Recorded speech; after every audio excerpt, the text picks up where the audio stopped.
TMC के वो 60 बागी विधायक और अब तो कुल 17 रह गए। 20 की उम्मीद थी, लेकिन 17 बागी सांसदों को चूंकि बीजेपी में वो भरोसा जता रहे थे, इसलिए उन्हें नैतिकता और ईमानदारी का जो सर्टिफिकेट बांट रहे थे, आज उनके लिए विशेष तौर पर खबर है।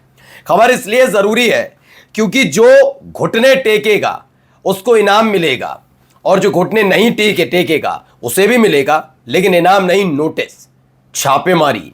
जी हां, अभिषेक बनर्जी के खिलाफ तो कैसे भारतीय जनता पार्टी पड़ी है सबको पता है।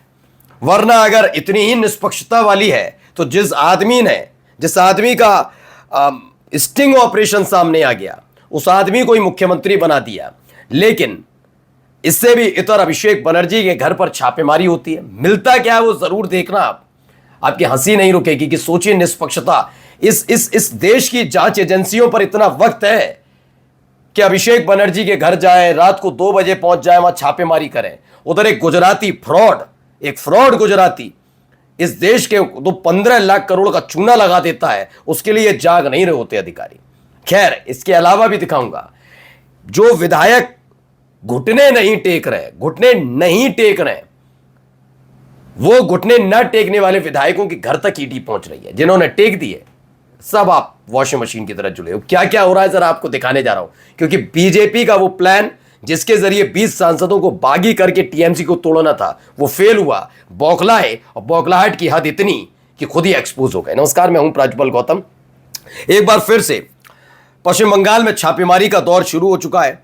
एक एक करके छापेमारी की जा रही है, इधर उधर हर जगह छापेमारी का चल रहा है दौर। लेकिन खास बात यह है कि निष्पक्षता सिर्फ इतनी है कि कल तक जो सांसद जिन्होंने बगावत नहीं की थी, वो भ्रष्टाचारी, घोटालेबाज, ये वो तमाम बातें थी, वो आज उनके बारे में बात नहीं होती। सिर्फ उनके बारे में बात है कि जो इस समय घुटने नहीं टेक रहे और टीएमसी के साथ खड़े, केवल उनकी बात हो रही है।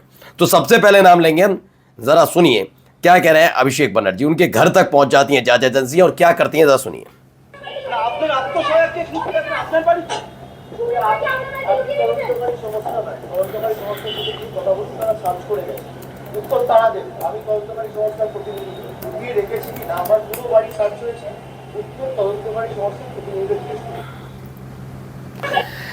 तो अभिषेक बनर्जी के घर पर सुबह 2 बजे, मतलब आप रात के 2 बजे कह सकते हैं, 2 बजे, दोपहर के 2 बजे नहीं, रात को 2 बजे करीब पहुंचती हैं जांच एजेंसियां। इसमें बंगाली में बोल रहे थे अभिषेक बनर्जी, लेकिन वो बता रहे हैं भाई मेरे घर को चेक कर लिया गया, क्या मिला क्या नहीं, अब जाइए जाकर इन्वेस्टिगेशन एजेंसी से पूछिएगा।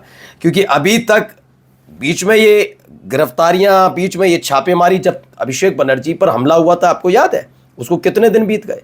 जब अभिषेक बनर्जी पर हमला हुआ उसके पहले ही उनके घर पर फिर पहुंचे थे जांच पड़ताल करने, समन वमन लेकर, चेक वेक करेंगे क्या है। शाम को अभिषेक बनर्जी पर हमला हो गया था। उसके बाद ये सब कुछ शांत हो गया था, क्योंकि विधायक लगातार और सांसद बागी हो रहे थे। अब बौखलाहट तो निकलेगी कि इतना सब कुछ तैयार किया गया हो, पिछले 12 साल से जिस आदमी के नाम के आगे चस्पा कर रखा हो, चाणक्य, उस आदमी की नीति रीति फेल हो जाए तो गुस्सा नहीं आएगा, तो भेज दिए गए। अब देखिए क्या जबरदस्त बात कही है, जरा सुनिएगा, फिर मैं बताऊंगा इन्होंने क्या कहा। कि बंगाली में बोल रहे हैं कि सुनना जरूर चाहिए, आपको समझ में लेंगे थोड़ा बहुत क्या कह रहा है अभिषेक बनर्जी, सुनिए।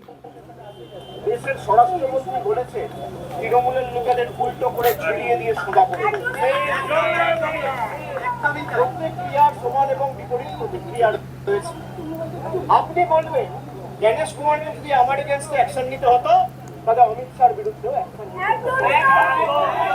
অমিত শাহর বিরুদ্ধে অ্যাকশন নেবার ক্ষমতা ইলেকশন কমিশনের নেই, তাই আমার বিরুদ্ধে অ্যাকশন নিতে পারে। সরকার বদলেছে, এখন মামলা হয়েছে। তাহলে আমার বিরুদ্ধে যদি মামলা হয়, আমি ডিজে বাজাবো বলে, তাহলে অমিত শাহর বিরুদ্ধে এফআইআর হবে না কেন? আমাকে বলতে মুখ। तो दरअसल इनको मालूम होगा आपको कि अभिषेक बनर्जी के खिलाफ एक एफआईआर दर्ज हुई। इनका एक बयान था, डीजे वाला बयान।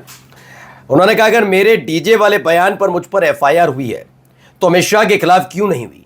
जब उन्होंने कहा टीएमसी के लोगों को उल्टा लटकाकर सीधा करेंगे, उनके खिलाफ क्यों नहीं। इस देश का गृह मंत्री जब इस तरह की भाषा शैली का इस्तेमाल करता है, तब उस व्यक्ति के खिलाफ कोई एफआईआर नहीं। मैं नहीं कह रहा, अभिषेक बनर्जी का कहना है, अभिषेक बनर्जी का सीधा सवाल है, तो उनके खिलाफ कोई एफआईआर क्यों नहीं। क्या वाकई इस देश के प्रधानमंत्री, इस देश के राष्ट्रपति, इस देश का कोई भी व्यक्ति हो, इस देश के कानून से ऊपर हो गया तो बता दीजिए, क्लियर कर दीजिए। हाँ, कानून को अपने हिसाब से तोड़ मरोड़ कर किस पर एक्शन करना है किस पर नहीं, वो तो करते ही हैं और किया जा रहा है, लेकिन कानून से ऊपर तो कोई नहीं है ना। इस देश की राष्ट्रपति नहीं है, क्लियर, वो भी कानून से ऊपर नहीं है इस देश के अंदर, लेकिन है आजकल जिसको जो करना है करिए, है ना। अब आते हैं एक पूरी रिपोर्ट है इसमें, बाद में जो जांच एजेंसीज गई थी, जो उन्होंने सर्चिंग वर्चिंग कर दी रात ही रात में, उनको बहुत जरूरी कुछ मिलने वाला था ऐसा, क्योंकि ये भी तो दिखाना बताना जरूरी है कि आपने उनका प्लान फेल किया है तो आपको कैसे परेशान ना करें, है ना। तो इसमें सागरिका घोष है, उन्होंने बताया, देखिए लेटर आप देखिए क्या क्या मिला है। इसमें एक सर्किल नजर आ रहा होगा, वहां लिखा है नील। नील क्यों लिखा वो बताता हूं।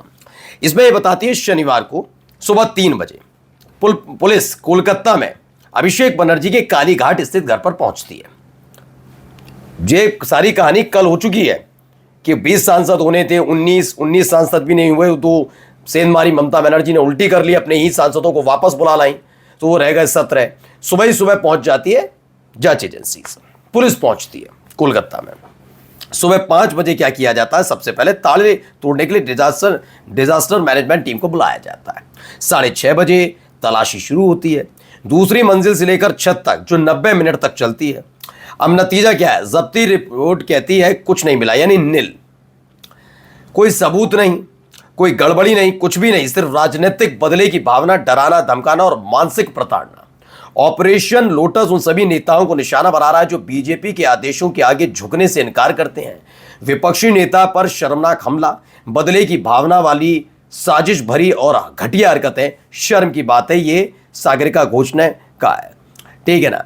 इन सब के इतर एक और खबर आप देख लीजिए, एक तरफ तो अभिषेक बनर्जी और दूसरी तरफ वो लोग भी हैं इसमें शामिल जिन लोगों पर ईडी की रेड पड़ रही है, जो अभी भी ममता बनर्जी के साथ खड़े। आपको पता है कि 80 विधायक इस बार जीते, 60 गायब थे, 20 बचे थे, तो जो 20 बचे हैं वो भी क्यों हैं उनके साथ, वही तो भ्रष्टाचारी हैं। बाकी 60 तो दूध के दूल्हे हैं, वो 17 काकोली घोष से लेकर सारे के सारे दूध के दूल्हे हैं, बाकी सारे। मैं कह रहा हूं इस देश की जांच एजेंसियां, इन जांच एजेंसियों की इन्हीं हरकतों की, सरकार तो है ही है, जांच एजेंसियों की वजह से बड़े बड़े स्कैम होते हैं, क्योंकि उनका पूरा ध्यान अपने पॉलिटिकल आकाओं को खुश करने के लिए, वो 15 लाख करोड़ लेकर भाग गया, ना इनकम टैक्स ना ईडी, किसी को याद नहीं आई, बाद में देख लिया जाएगा, वो आका के गृह राज्य से आता है इसलिए। और यहां पर देखिए क्या है खबर, टीएमसी नेता मदन मित्रा के कई ठिकानों पर ईडी की रेड।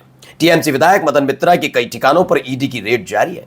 केंद्रीय जांच एजेंसी ईडी की टीम ने मदन मित्रा के जुड़े 7 ठिकानों पर दबिश दी है। मदन मित्रा इस समय ममता बनर्जी गुट में ही है, इसलिए ईडी कोलकाता टीम ने एक कार्रवाई टीएमसी विधायक और पूर्व मंत्री मदन मित्रा पर लगे म्युनिसिपैलिटी भर्ती घोटाले के सिलसिले में की है, और ये लगातार ऐसी कई और की जाएंगी अभी कार्रवाई, क्योंकि गुस्सा तो इस बात का है ना, मोदी चले गए विदेश, उनको लगा कि लौट कर आऊंगा तो 313 सांसदों वाला समर्थन होगा, यहां सांसद भी हाथ नहीं आए तो नाराजगी कहीं तो निकलेगी। नमस्कार।